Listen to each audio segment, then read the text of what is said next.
الحمد لله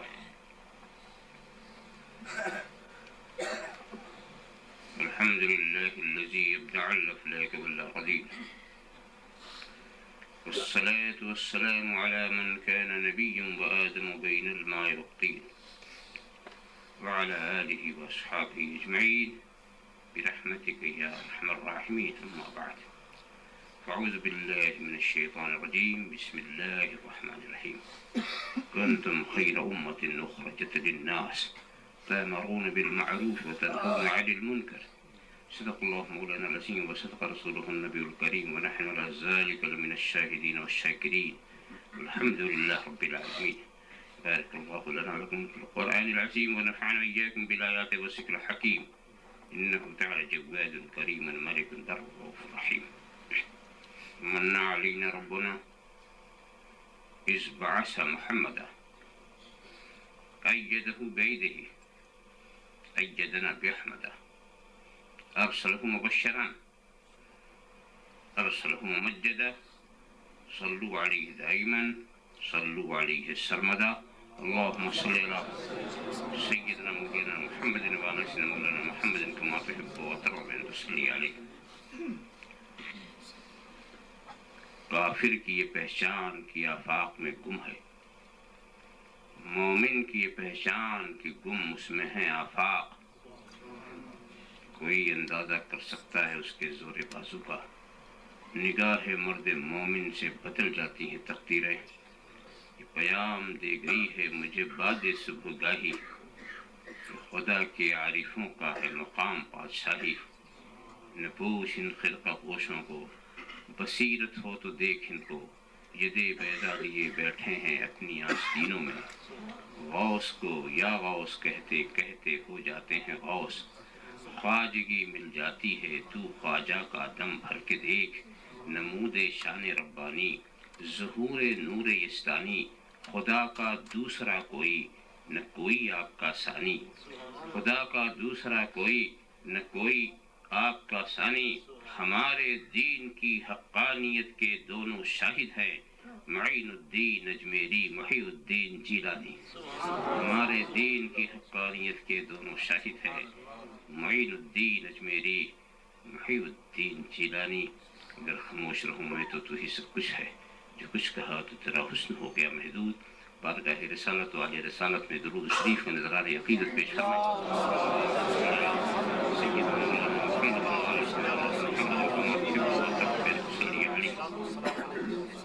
ایک بار اور حدیث روشن پیش فرمائیں. صلاۃ و سلام علیک یا رسول اللہ. ایک بار درود شریف میں نظرانِ عقیدت پیش فرمائیں.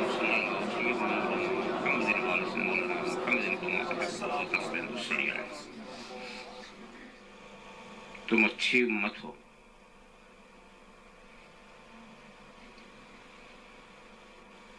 تمہیں لوگوں کے لیے پیدا کیا گیا ہے.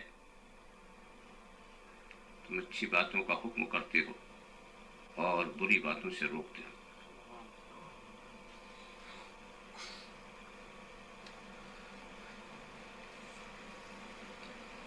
ایک دوسرا گوشہ یہ کہ لوگوں کے لیے جتنی امتیں پیدا کی گئی ہیں ان میں تم اچھی امت ہو. تم اچھی باتوں کا حکم کرتے ہو، بری باتوں سے روکتے ہو.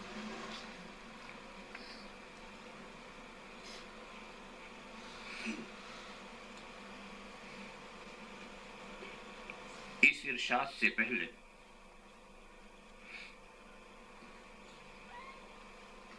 فرمایا گیا ہے کہ قیامت کے دن کچھ چہرے روشن ہوں گے اور کچھ چہرے سیاہ ہوں گے.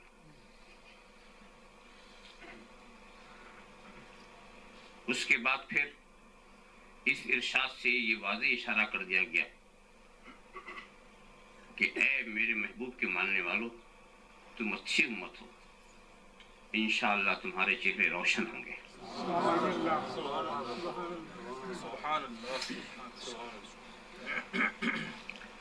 اب رہ گیا یہ معاملہ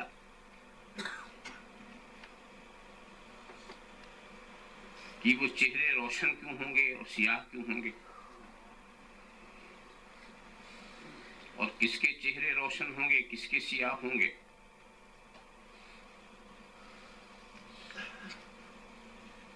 آپ یہ اچھی طرح سے سمجھ لیں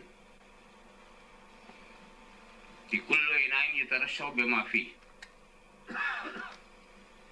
برتن سے وہی نکلے گا جو اس میں ہوگا۔ ایسا ہو ہی نہیں سکتا کہ گلاس میں پانی اور دودھ نکل آئے، ایسا نہیں ہو سکتا۔ گلاس خالی ہو اس میں سے کچھ نکلے، اور جو چیز نکلتی ہے اسی کو دیکھ کر اندازہ لگایا جاتا ہے کہ اندر کیا تھا۔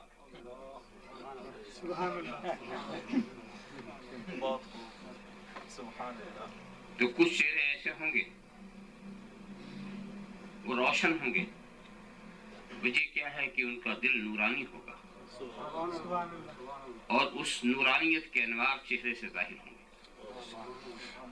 اور جن کے دل میں کفر ہوگا تو کفر کی تاریکی چہرے سے نمایاں ہوگی، چھپایا نہیں جا سکتا۔ دل کی کیفیتوں کو آپ چھپانا بھی چاہیں تو چھپا نہیں سکتے۔ جس کے دل میں غم ہوتا، غم کے آثار چہرے سے ظاہر ہوتے ہیں۔ جس کے دل میں خوشی ہوتی ہے، انبساط کی لہریں چہرے سے ظاہر ہوتی ہیں۔ جیسا بھی ہو تو وہاں کا منظر بھی کچھ ایسا ہوگا کہ جو ہوگا وہ ظاہر ہوگا۔ کچھ روشن ہوں گے اور کچھ سیاہ ہوں گے۔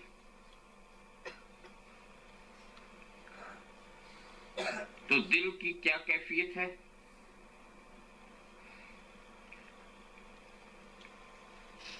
یہ وہاں بالکل واضح ہو جائے گا کہ کس کے دل میں کیا ہے۔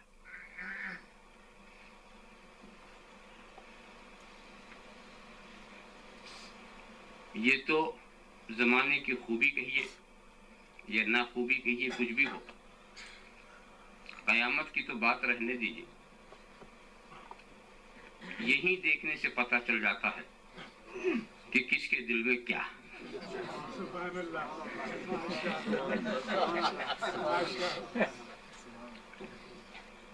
کچھ لوگ تو بہت ہی خاص انداز سے اپنے چہرے کا نشان دکھاتے ہیں اور اپنی عبادتوں کا پرچار کرتے ہیں، اور اس کے بعد بغیر سمجھے ہوئے قرآن کریم کی اس آیت کی تلاوت بھی کر دیتے ہیں کہ سیماہم فی وجوہہم من اثر السجود۔ ان کی پہچان یہ ہے کہ ان کی پیشانی، ان کے چہروں پر سجدے کا اثر ہوگا۔ قرآن کریم کیا کہتا ہے کہ ان کی پہچان یہ ہے کہ ان کے چہروں پر سجدے کا اثر ہوگا۔ آپ جانتے ہیں چہرہ کسے کہتے ہیں؟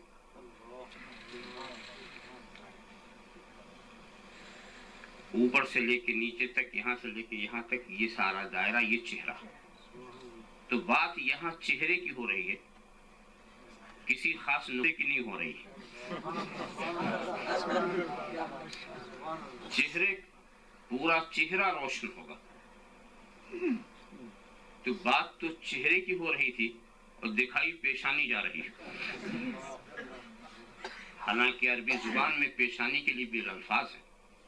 جب حتن مانے پیشانی، تو یہ نہیں کہا گیا تھا کہ سیماہم فی جباہہم من اثر السجود، یہ نہیں کہا گیا تھا کہ ان کی پیشانیوں پہ سجدے کا اثر ہوگا، بلکہ کہا یہ گیا ان کے چہروں پہ سجدے کا اثر ہوگا۔ بات کی جا رہی چہرے کی، تو معلوم ہوا کہ پیشانی پہ جو اثر ہے وہ کسی اور بات کا، اس لیے کہ سجدے کا اثر تو چہرے پر ہوگا۔ مفسرین نے بڑی اچھی بات کہی کہ جانتے ہیں یہ یہاں کی بات ہے نہیں، تفسیر ساوی اٹھا کر آپ دیکھیں، جو قول مثبوت اس میں دو باتیں، یہاں نہیں بلکہ قیامت میں سیماہم فی وجوہہم من اثر السجود، میدان قیامت میں ان کی یہ پہچان ہوگی کہ ان کے چہرے عبادت کے اثر سے روشن ہوں گے. یہ میدان قیامت کی بات ہے. اور کچھ لوگوں نے کہا نہیں، اس دنیا ہی کی بات. عبادت گزار چہرہ خود بتاتا کہ یہ عبادت گزار چہرہ. رات کو اگر آپ نہ سوئیں تو دن میں پتہ چل جائے گا کہ آج رات جاگ کر آپ نے گزاری. چہرہ بتاتا. تو یہ جہاں ہی کی بات ہے. جو زاہد شب زندہ دار ہیں، جو صوم و صلات کے پابند ہیں، ان کا چہرہ بتاتا. یہ عبادت گزار کا چہرہ. کہنے کا منشا یہ ہے کہ اس آیت کریمہ میں چہرے کے نور کی بات کی جا رہی ہے، پیشانی کی ظلمت کی بات نہیں کی جا رہی.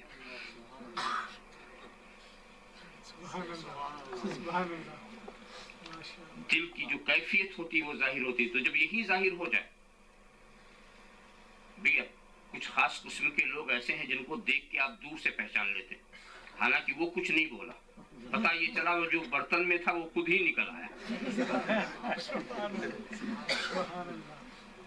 اب یہ کیسے پتہ چلے کہ دل میں کیا؟ تو پہلے ہم آپ کو بتائیں، واقعی یہ سمجھنا بہت مشکل ہے کہ فلاں کمرے میں کیا ہے. یہ سمجھنا بہت مشکل ہے. کوئی چیز اگر اندر ہو تو ہم باہر سے کیسے سمجھ سکتے ہیں؟ مگر اس میں سے جب آواز نکلے گی تو ضرور ہم سمجھ لیں گے کہ یہ کس کی آواز ہے. اس کو دیکھا نہیں، مگر اتنا اس کے لیے بھی ضروری ہے کہ اس آواز کو ہم پہلے پہچانیں. ہم نے پہچانتے. ایک بکری بند ہے کمرے کے اندر، مثلا آواز آ رہی ہے، آپ نے کوئی بکری کی آواز سنی نہیں تو آپ کیا سمجھیں کہ اندر کیا.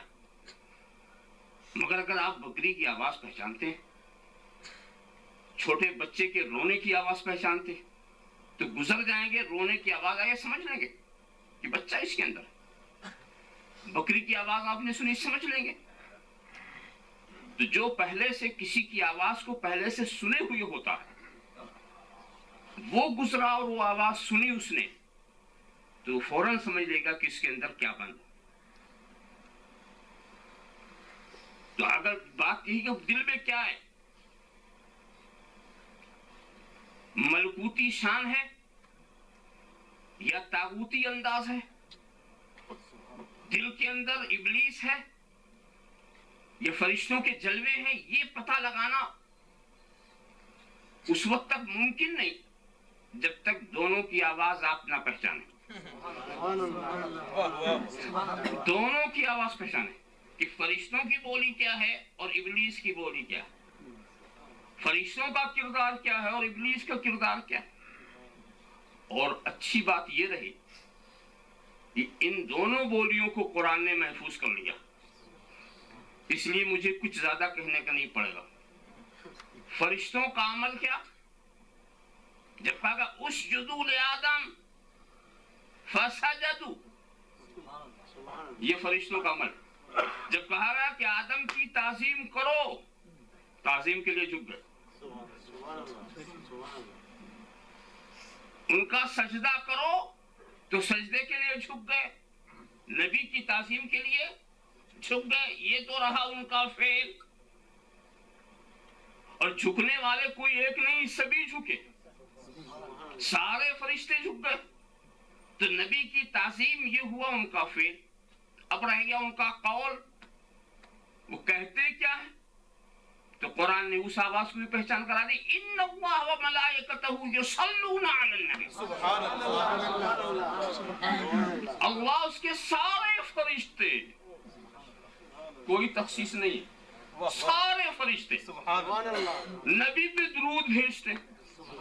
سارے فرشتے کی کو ہم کتنا سمجھ سکیں گے، مگر اتنا سمجھ لو کہ خدا نے جس فرشتے کو جس حال میں پیدا کیا وہ اسی حال میں، یہ جو کام اسے دے دیا اسی کام میں لگا ہوا.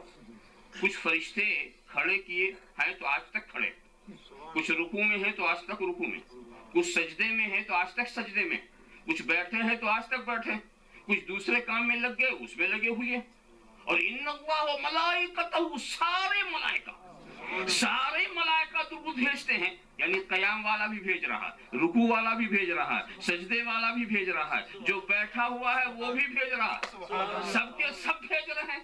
تو جب سب کے سب بھیج رہے ہیں، ملائکہ جمع کا لفظ اور اضافت استغراق کے لیے مفید تمام فرشتے بھیج رہے ہیں، تو نبی کے اوپر درود فرشتوں سے ہر حالت میں بھجوایا جا رہا، فرشتوں سے ہر حالت میں درود بھجوایا جا رہا۔ ذرا صاحب خیال کر، تو وہاں تعظیم کرا کے دکھا دیا، یہاں درود بھجوا دیا۔ ہم سمجھ گئے کہ درود بھیجنا یہ فرشتوں کا کام ہے اور نبی کی تعظیم کرنا یہ فرشتوں کا عمل ہے۔ تو درود یہ ان کی ہو گئی بولی اور سجدہ یہ ہو گیا ان کا عمل۔ پہچان لیا آپ نے، اب پہچان لیا کہ نبی کی تعظیم کون کرے گا اور پہچان لیا کہ نبی پہ درود کون بھیجے گا۔ ہم نے اور ایسے ہی ابلیس کا معاملہ، اب اس کا عمل دیکھ۔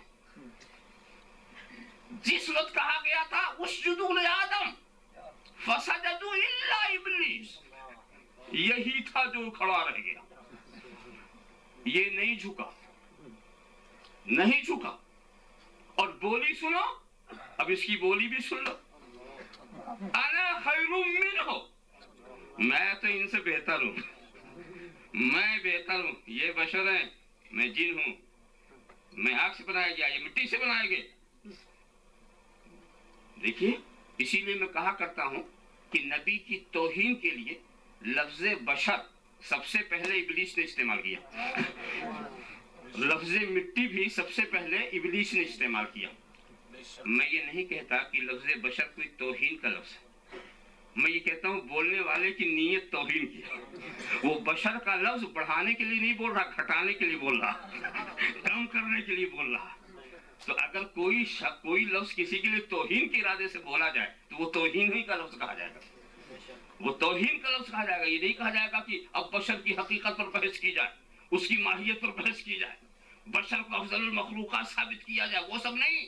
بولنے والے کی نیت کیا، بولنے والے کی نیت کی فضائل کو چھوڑ کر کے وہ ظاہری صورت میں الجھا کیوں،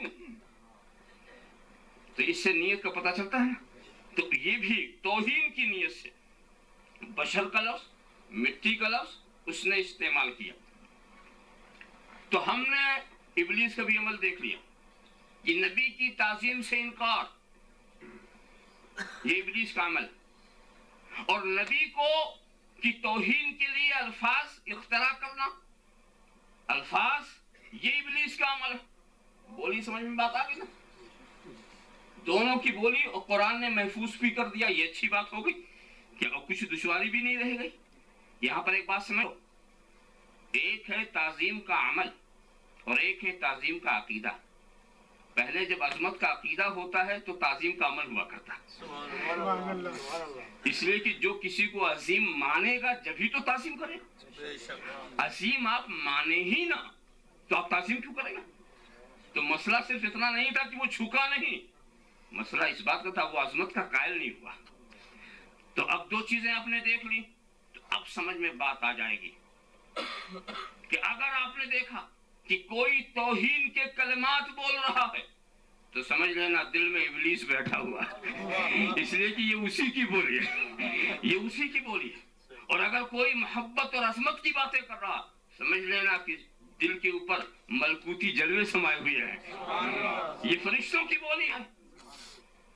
اب یہ تو انسان کی اپنی پسند ہے، چاہے فرشتوں کے عمل کو اپنائے، چاہے ابلیس کے عمل کو اپنائے، چاہے فرشتوں کی بولی بولے، چاہے ابلیس کی بولی بولے، یہ تو ہر شخص کے اپنے ذوق کی بات ہے۔